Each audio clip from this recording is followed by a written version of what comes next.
카지노를 사랑하셨던 많은 분들께서 너무도 허망한 결말을 보시고 정말 많은 실망을 하신 것 같은데요.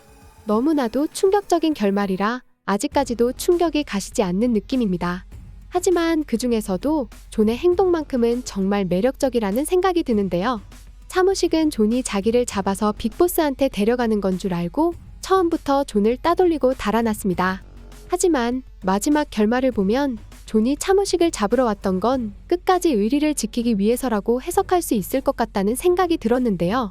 빅보스가 차무식한테 전화를 하는 장면을 보면 존이 빅보스한테 잡혀서 엉망이 되어 있는 모습을 확인할 수 있죠. 빅보스는 차무식을 유인하기 위해서 차무식이 자기를 오해했다는 이야기를 했는데요. 빅보스는 그냥 이야기를 좀 하려고 불렀던 건데 존의 말에 따르면 차무식이 너무 겁을 집어먹고 한국으로 도망가 버렸다는 거였습니다. 하지만 그건 빅보스의 거짓말이었죠.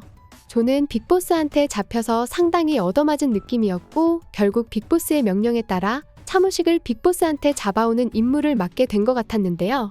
차무식도 존의 얼굴이 엉망이 된 걸 보고 존이 빅보스의 힘에 굴복해서 자기를 잡으러 왔다고 생각했던 것 같습니다. 그래서 공항에서부터 존을 따돌리고 바로 도주를 감행해버렸는데요. 하지만 여기서 존을 순순히 따라갔더라면 차무식이 그렇게 비극적인 엔딩을 맞지는 않았을 거라는 생각이 들었습니다.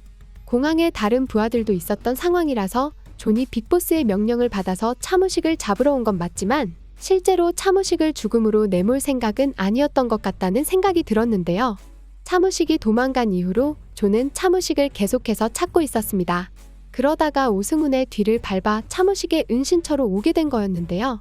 존이 이렇게까지 차무식을 찾았던 게 어떻게든 빅보스의 명령을 수행해야만 하는 상황이었다고 해석할 수도 있어요. 하지만 존의 행동을 자세히 생각해보면 결과적으로 차무식이 위험해서 구해주려는 마음이 있었다는 생각이 드는데요. 존이 차무식의 은신처로 난입했던 건 오승훈과 마크가 총을 들고 진입해서 차무식을 체포하려고 했기 때문이었잖아요. 단순히 차무식을 빅보스한테 데려가기 위해서라면 거기서 총을 들고 난입할 이유가 없었습니다. 그냥 조용히 경찰에 체포되기를 기다려서 빅보스의 영향력을 이용해 차무식을 데려가면 되는 일이니까요. 문제는 빅보스에게 잡혀간 차무식이 목숨을 장담할 수 없는 상황이었다는 건데요.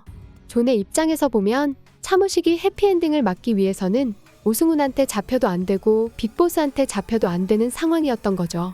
차무식을 오승훈이 데려가면 한국에서 재판을 받게 될 거고 빅보스가 데려가면 목숨을 부지하기 어려울 가능성이 크니까요. 그래서 존은 차무식이 양쪽 모두에게서 도망치게 도와주려고 했던 것 같습니다. 처음부터 차무식을 픽업하러 왔던 것도 빅보스에게 데려가는 척하면서 다른 길로 도망을 가게 도와주려고 했던 것 같아요. 그러다가 차무식의 행적을 놓쳐서 크게 화를 냈던 장면도 차무식을 살려야 하는데 너무 위험한 상황에 놓인 차무식을 도저히 찾을 수가 없다는 마음의 그런 모습을 보였던 것 같다는 생각이 드네요. 마지막에 죽어가면서까지 차무식한테 잘 살라는 이야기를 했던 게 존의 진심을 보여주는 결정적인 장면이었던 것 같은데요. 자기를 거두어준 빅보스마저도 인정해주지 않았던 존이었는데 차무식만이 그를 자기와 대등한 사람으로 인정해줬던 게 존이 끝까지 의리를 지킨 이유였던 것 같습니다. 몇 번이고 배신한 걸 용서해줬더니 차무식의 머리에 헤드샷을 날려버린 양정팔이랑은 완전히 상극에 있는 인물이었던 건데요. 존이 비극적으로 죽고 양정팔이 기세 좋게 엔딩을 맞는 모습을 보니 참 마음이 씁쓸하네요. 두 사람의 결말이 바뀌었으면 좋았겠다는 마음이 듭니다. 여기까지 리뷰소녀였고요. 구독 꾹 해주실 거죠?